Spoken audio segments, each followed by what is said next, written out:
Lucy e vamos começar a nossa aula 3 sobre o processo de independência dos Estados Unidos. Vamos começar com as nossas orientações de estudo. Primeiro, assista lá a nossa aula, fiz com o maior carinho, Independência dos Estados Unidos rumo à independência.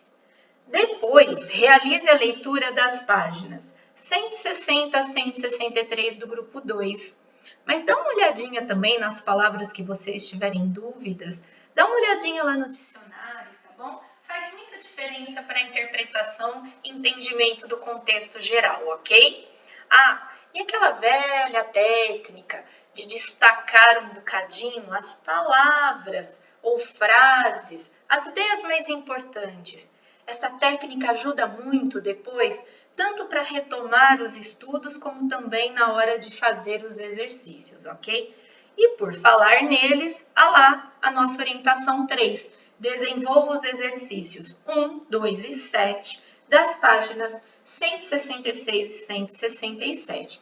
Escolhi esses por serem exercícios muito importantes para a fixação do nosso conteúdo, ok? Estou te esperando já na nossa aula sobre a independência dos Estados Unidos rumo à independência, aula 3. Até já! Estou te aguardando. Beijo!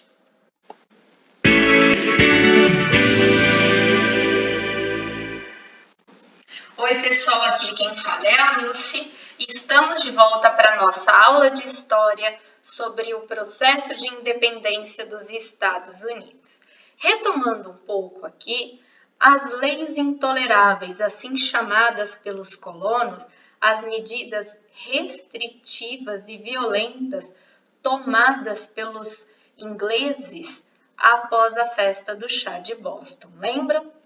E essas medidas foram tão duras e também com a influência das ideias iluministas que fizeram com que os colonos pensassem em tomar algumas medidas diferentes com relação à sua metrópole. E assim começam os congressos continentais. Primeiro Congresso Continental da Filadélfia. Os colonos resolveram promover no ano de 1774 uma reunião que inicialmente não era para ser de caráter separatista. Queriam apenas voltar aos direitos que tinham antes, mas também queriam acabar com as medidas restritivas impostas pela metrópole e, sem dúvida, a maior participação na vida política da colônia. E aí, os representantes de todos os setores das colônias deixaram de lado as suas brigas, as suas diferenças e resolveram se reunir e decidiram neste primeiro congresso da Filadélfia.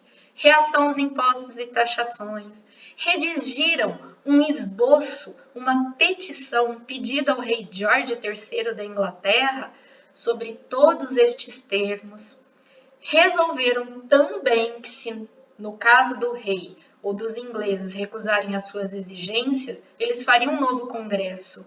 Exigiam igualdade de direitos, tanto dentro da colônia como em relação à metrópole inglesa. E também exigiam ter representação no parlamento inglês. Lógico, né? Assim garantiriam melhor os seus direitos. Mas o rei recusou essa petição e entendeu que esse protesto não era simplesmente um movimento, já era uma rebelião.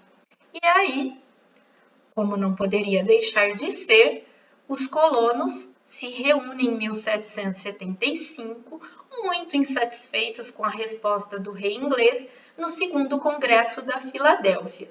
E nesse congresso, Thomas Jefferson redige a famosa Declaração de Independência dos Estados Unidos da América.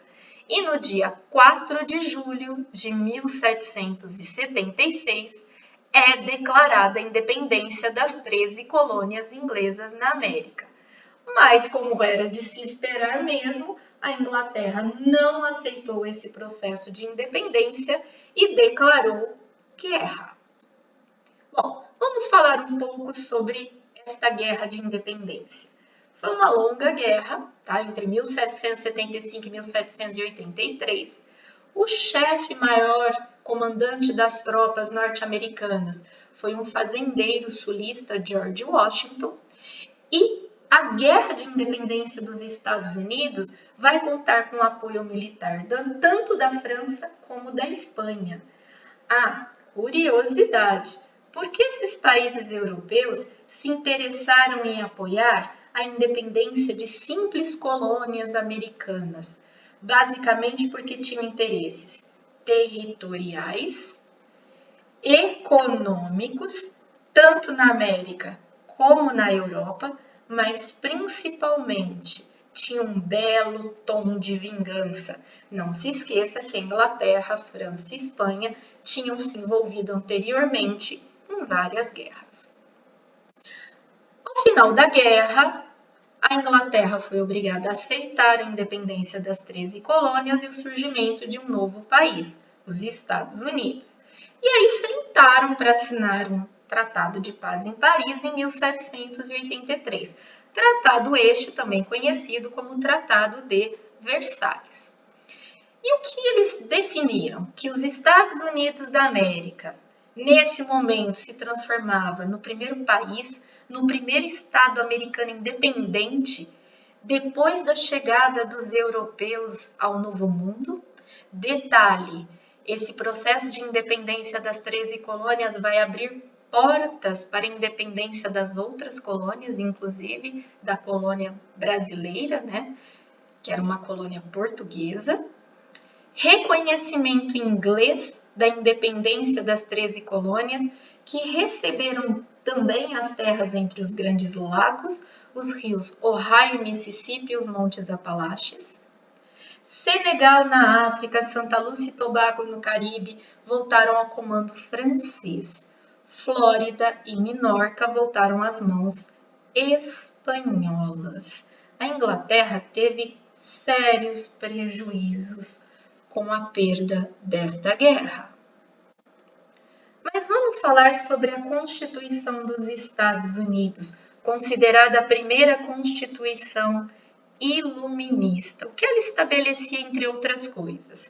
Um governo republicano, a divisão do Estado em 3 poderes, executivo, legislativo, judiciário, proposta do filósofo Montesquieu colocada em prática, eleição dos governantes pelo povo, entre outras determinações, e defendia e garantia os direitos individuais do cidadão, algo que era um enorme diferencial para aquela época.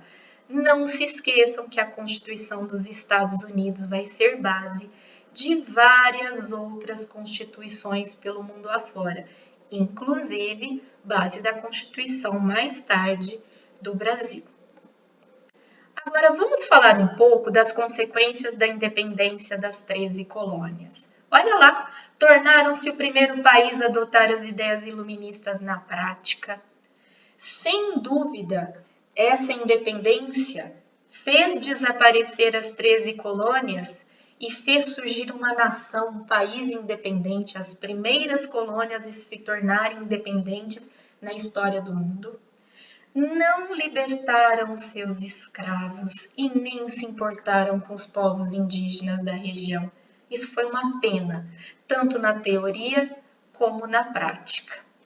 É óbvio que na teoria dizia-se que todos os homens são iguais perante a lei, mas não existia nenhuma cláusula, nenhum artigo que falava especificamente nem dos escravos, nem dos indígenas.